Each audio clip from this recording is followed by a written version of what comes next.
컴퓨터로 막 작업하고 있는데 갑자기 화면이 딱 멈춘다면 여러분 어떻게 하시겠어요? 우리는 새로 고침을 누르죠? 새로 고침을 누르면 저장됐던 그 이전 상태가 나타나기 때문에 완전히 새로 시작할 필요는 없고 다시 작업하면 됩니다. 오늘 소개할 리더가 딱 그렇게 했는데요. 새로 고침을 했습니다. 창업자는 아니고요. 창업자 같이 중간에 회사를 리셋한 바로 마이크로소프트의 CEO 사티아 나델라입니다. 오늘날 마이크로소프트의 시가총액은 약 2조 1100달러로 애플에 이어 세계에서 두 번째입니다. 과연 마이크로소프트는 늘 이렇게 최고의 자리에 있었을까요? 그렇지는 않습니다. 2000년대 말 모바일 시장에 대응하지 못했던 마이크로소프트는 혼란에 휩싸였는데요. 이 혼돈의 상태였던 마이크로소프트를 나델라가 딱 넘겨받은 것입니다. 2014년 사티아 나델라가 마이크로소프트 CEO에 오른 뒤 마이크로소프트는 그동안 윈도우와 오피스에 집착하던 늙은 거인 그런 상태에서 세계 최대 클라우드 컴퓨팅 기업으로 탈바꿈했습니다. 마스터스 오브 스케일 팟캐스트 진행자인 리드 허프먼은 창업자는 아닌데 창업자같이 이렇게 회사를 이끈 나델라 CEO를 재창업자, 리파운더 혹은 후기 공동 창업자라고 불렀는데요. 과연 나델라 CEO는 어떤 방식으로 마이크로소프트를 리셋해서 다시 전 세계 탑으로 성공적으로 이끌었을까요?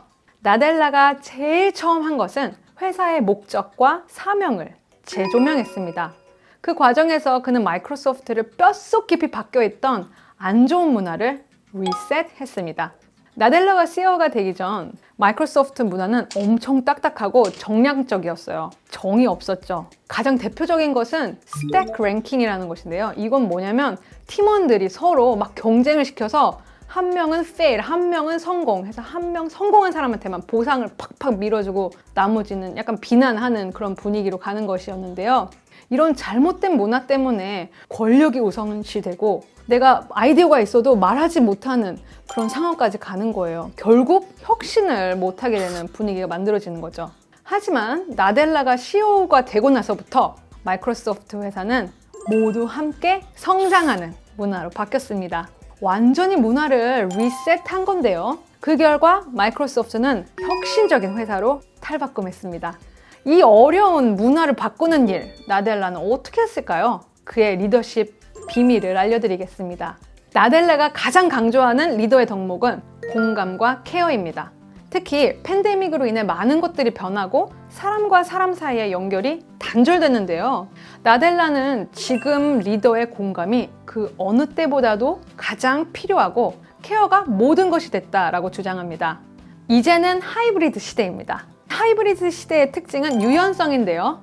사람들은 팬데믹 전에 비해 시간과 장소에 구애받지 않고 더 자유롭게 일을 할 수 있게 됐습니다. 뭐 원격으로 일할 수도 있고 아니면 사무실 출근할 수도 있고. 근데 굉장히 특이한 점은 사람들이 유연성을 원하지만 그렇다고 또 일과 삶의 경계가 모호해지는 건 또 싫어하는 거예요. 재택근무를 원하지만 또 사람들을 만나고 싶고 이 두 가지가 서로 상충하는 건데요. 이런 환경에서 나델라는 리더의 공감과 케어가 가장 중요하다고 말했습니다. 예를 들면 직원이 어떤 환경에 처해 있는지 나델라는 먼저 리더가 알아야 된다는 건데요. 리더로서 공감하는 마음을 가지고 변화된 기대치에 연결할 수 있도록 도와야 된다는 것입니다. 팀원들에게 특별하게 관심을 가지고 한 번 더 생각해야 한다는 건데요. 팀원들 각자의 삶을 공감하고 어떤 경험을 했는지 알아내고 미팅에서 그들의 목소리를 낼 수 있도록 도와주는 것이 이 케어의 한 부분입니다. 예를 들어볼게요. 여러분 주말이나 밤에 갑작스럽게 띠링 상사한테서 이메일이 왔다고 생각해보세요. 왠지 지금 바로 답변해야 될 것 같은 그런 압박감을 느끼시죠? 저는 그렇습니다.